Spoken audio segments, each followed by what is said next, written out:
नमस्कार, जय माता दी। प्रिय दर्शकों, आप सभी का हमारे इस खास कार्यक्रम में बहुत बहुत स्वागत है।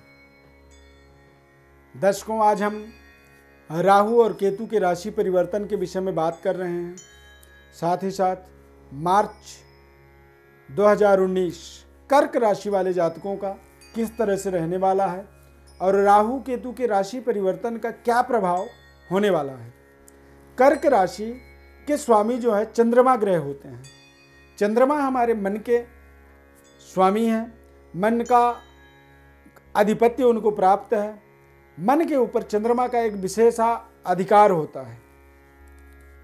चंचल ग्रह होते हैं और वो हमारे जीवन में हमारे मातृत्व शक्ति का हमारे जीवन में एक संचालन प्रदान करते हैं, संचालित करते हैं। चंद्रमा ग्रह का प्रभाव इसलिए बेहद अनिवार्य हो जाता है क्योंकि मन हमारे जीवन को या हमारे शरीर को चलाने का एक कह सकते हैं कि ड्राइवर है। मन बेहद चंचल होता है। राहु और केतु का जो राशि परिवर्तन 7 मार्च 2019 को हो रहा है, मिथुन राशि यानी कर्क राशि से ठीक 12वें घर में द्वादश भाव में राहु जा रहे हैं और छठे भाव में केतु ग्रह विराजमान होंगे। शनि ग्रह पहले से ही धनु राशि में विराजमान है, यानी शनि और केतु की युति बनेगा। ये एक ऐसा परिस्थिति का निर्माण हो रहा है जहां पर राहु ग्रह द्वादश भाव में जाकर के हमारे खर्चों को या तो बढ़ा सकता है या हमारे जीवन के अंदर कुछ ऐसी विषम परिस्थितियों का निर्माण कर सकता है। राहु, केतु, शनि ये ग्रह ऐसे हैं, इनका रात्रि के ऊपर विशेषाधिकार होता है। चंद्रमा भी रात्रि के ही एक तरह से कह सकते हैं कि देवता हैं। तो चंद्रमा से द्वादश भाव में जाने का मतलब ये तकलीफ दिक्कत क्या दे सकता है, यानी कि व्यय भाव। तो चंद्रमा हमारे जीवन के अंदर हमारी राशि से 12वां होने का मतलब राहु के 12वें घर में प्रभाव का एक असर कह सकते हैं। या तो नींद ना आना, सही तरीके से डाइजेशन में कमी आ जाना, पेट से संबंधित कुछ दिक्कत आ जाना, या फिर कह सकते हैं कि कुछ ऐसे कोर्ट कचहरी में कुछ ऐसी उलझन जो निरंतर लगातार चलते ही रहना, जिसको हम चाह करके भी सही तरीके से उसका निराकरण करने की कोशिश करने के बाद भी हमें उसका सही निराकरण की प्राप्ति या सही एक जजमेंट हमारे जीवन में ना मिल पाना, इस तरह का एक प्रभाव यहाँ पर बन सकता है। कर्क राशि वाले जातकों के पंचम भाव में देवगुरु बृहस्पति विराजमान है।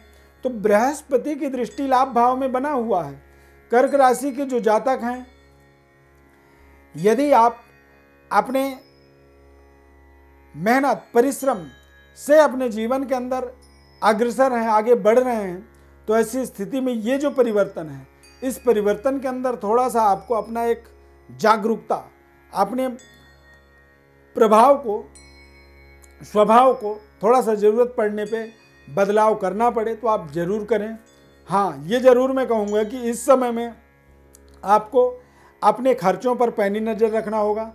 अपनी जो रूटीन आपके जीवन के अंदर जो रोज़मर्रे की खर्च हैं, उन खर्चों का आपको थोड़ा सा ध्यान रखना होगा और आपको एक दिमागी संतुलन बना करके चलना होगा कि आपका खर्चा बढ़ रहा है या घट रहा है।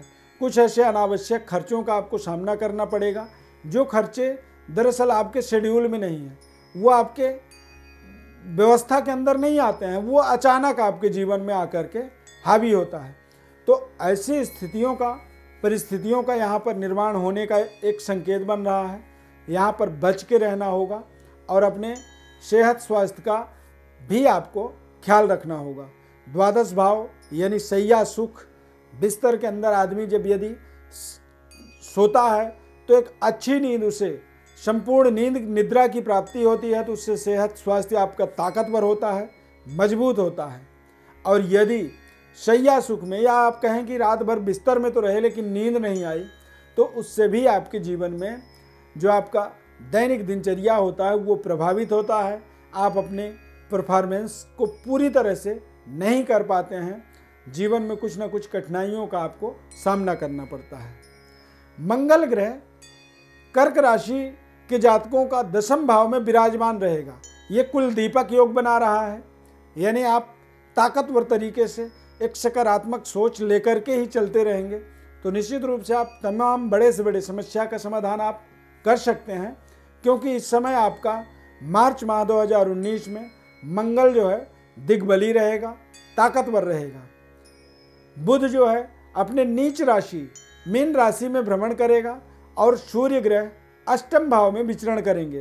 तो ऐसी परिस्थिति में आप कहीं ना कहीं थोड़ा सा वैचारिक मतभेद कह सकते हैं माता और पिता के साथ बन सकता है। उष्णता आपके शरीर में बढ़ सकती है, यानी बुखार इत्यादि का आपके जीवन में कुछ बढ़ावा यहाँ पर होने का योग बन रहा है। तो ऐसी परिस्थिति में आप पूरी मेडिकली सलाह लें, डॉक्टर के ट्रीटमेंट को आप स्वीकार करें और लापरवाही ना करें। खान पान का आपको विशेष ध्यान रखना होगा, माता से अपने संबंधों को मजबूत बनाना होगा, दैवी आराधना आपको करना चाहिए। राहु के दोष के निवारण के लिए दैवी आराधना यदि सही तरीके से की जाए तो राहु के दुष्प्रभावों से हम बच सकते हैं और एक सकारात्मक जीवन के अंदर परिणामों को प्राप्त कर सकते हैं। ये जो राशिफल हम बताते हैं ये दरअसल मून साइन यानी जन्म राशि के बारे में हम विश्लेषण करते हैं। अब यदि आप अपने जन्म राशि के अनुसार जन्म राशि को नहीं समझ पा रहे हैं, नहीं जानते हैं, आप अपने राशि के अनुसार नाम राशि के अनुसार आप संतुष्टि प्राप्ति नहीं कर पा रहे हैं, तो ऐसी स्थिति में आपको विचलित नहीं होना है, परेशान नहीं होना है। दरअसल करना यह है कि आप अपनी बर्थ डिटेल्स और अपना नाम हमारे व्हाट्सएप नंबर पर लिख करके भेजें, मैसेज करें। हमारे तरफ से आपको निःशुल्क रूप से संपूर्ण जन्म पत्रिका का विश्लेषण बताया जाएगा और जीवन में सही रत्नों का एक समन्वय बताया जाएगा कि कौन से ऐसे सटीक रत्न हैं जो लॉन्ग लाइफ लंबे जीवन काल के अंदर आप रत्नों का प्रयोग करें और उन रत्नों के माध्यम से आप अपने जीवन को चमत्कृत परिवर्तन कह सकते हैं कि प्राप्त करें। ये सारा जानकारी हमारी तरफ से निःशुल्क रूप से आपको दिया जाएगा। दर्शकों, इसी तरह से आप हमारे इस खास कार्यक्रम का आप सीधा लाभ ले सकते हैं और आप हमारे साथ निरंतर जुड़े रह सकते हैं।